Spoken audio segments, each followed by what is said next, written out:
It's 3 a.m. You're wide awake. Your mind is already running. And you know that every minute you spend staring at the ceiling is a minute of sleep you're not getting back. If this is a regular occurrence for you, like it has been for me, you are not alone. But there are things that you're probably doing in that moment that are making it significantly worse. So let's talk about it. Welcome to your daily hit of grace and grit, your quick dose of inspiration to kickstart your day. I'm Courtney Townley, and here is today's hit.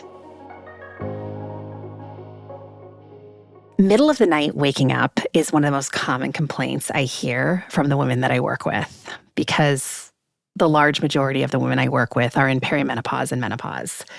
And there are very real biological reasons for this happening. Before we go there, I do want to tell you that I am deep in the throes of perimenopause, and I have always really celebrated the fact that I'm such an amazing sleeper. Like, I could fall asleep anywhere. And I could sleep deeply and soundly for long periods of time. It was such a gift. And I don't think I realized what a gift it was until I stopped getting it. And it is more often than not now that I will wake up in the middle of the night and I will struggle to get back to sleep. And I am doing all the things. We are working on my progesterone dosage. But I'm sharing this with you because it is 100% a rumble I am currently facing. And I know that it is just so common with the midlife population. So here's what is happening physiologically, right? I already mentioned progesterone, but progesterone drops significantly in midlife. And unfortunately, progesterone has a very calming effect on our bodies. It's very sleep promoting in the brain. And so when we start to lose it, obviously we don't feel as calm and we don't feel as tired, specifically in the middle of the night. I would also point out that progesterone binds to the same receptors as anti-anxiety medications. So anxiety is also something I never used to experience, but one of the many gifts of perimenopause has also been anxiety the week before my cycle. So when progesterone disappears, the nervous system loses one of its primary tools for staying cool, calm, and collected, and asleep. On top of that, estrogen is also fluctuating, right? Estrogen fluctuations trigger hot flashes and night sweats that physically wake us up. And cortisol, which should be its lowest in the middle of the night, can spike abnormally, especially in women who are chronically stressed or running on empty. And blood sugar instability can also pull us out of sleep into the early morning hours. So studies consistently show that sleep disturbances affect up to 60% of perimenopausal and menopausal women, making it one of the most prevalent and disruptive symptoms in this transition. And this is really well documented across a ton of different research bodies. So it's not in your head.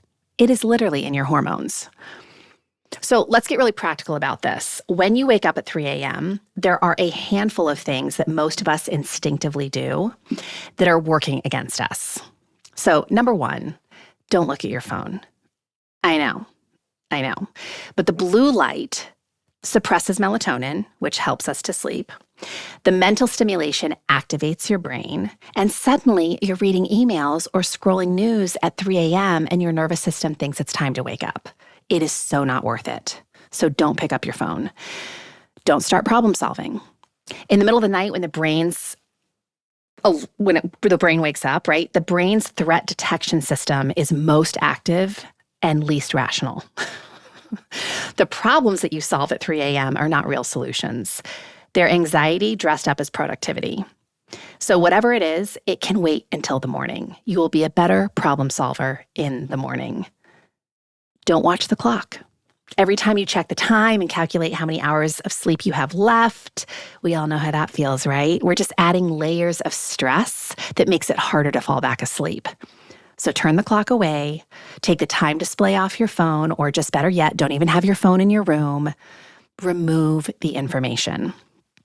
And don't just lie there, forcing yourself to sleep. The harder you try, the more elusive sleep becomes. Effort is the enemy of sleep. So what actually helps? Well, number one, keep the room cool and dark, right? I often wake up because I'm hot. So I will turn on a fan, crack a window. I've been known to go downstairs, which is much cooler than our bedroom upstairs. And although I have not yet experienced hot flashes, I know that the women who do experience hot flashes can feel a lot more triggered in a warm room. So a cool environment supports the drop in your core body temperature that sleep requires. And I just run hot. I always have. My whole life, I've always been very hot-blooded, quite literally. And so keeping the room cool and dark is really important. Also, just try slow, deliberate breathing, especially emphasizing a long exhale, which signals to your parasympathetic nervous system, your rest and digest system, that it's safe to rest. So even 4 or 5 slow breaths can shift your nervous system in a meaningful way. And if your mind is racing, I'm a really big fan of body scans, which is just slowly bringing your attention from the top of your head to the tip of your toes and just noticing what's going on in your body. You're not getting hooked by it. You're not making up stories around it. You're just noticing. It gives the mind something to do instead of spiral. And look, if you genuinely cannot sleep after 20 minutes or so, get up. Go to a dim, quiet space in your home. Do something very calming and non-stimulating. You could stretch. You could read something that's not super interesting. You could listen to a sleep story. A few minutes of quiet, right? And then return to bed when you feel tired. It might take a little bit. But fighting wakefulness in bed conditions your brain to associate your bed with frustration, and nobody needs that. You want your bed to mean sleep. And longer term, look at what's happening in the hours before bed.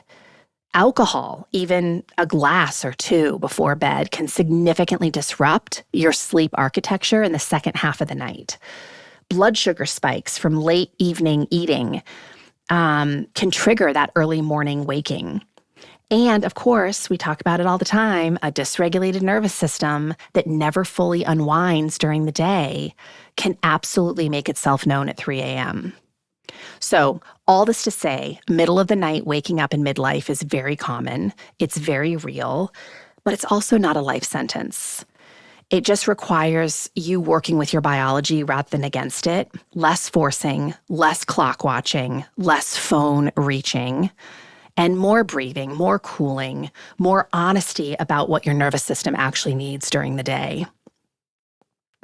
Sleep is definitely not a passive activity. It's something that you build the conditions for. And those conditions start long before your head hits the pillow. I think it's really important to remember that. So take care of yourself during the day, and your nights will hopefully follow.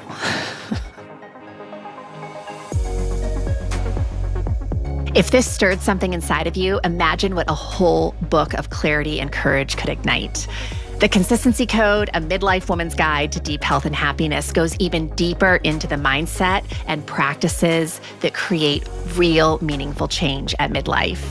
Grab your copy today over at theconsistencycode.com and keep the momentum alive.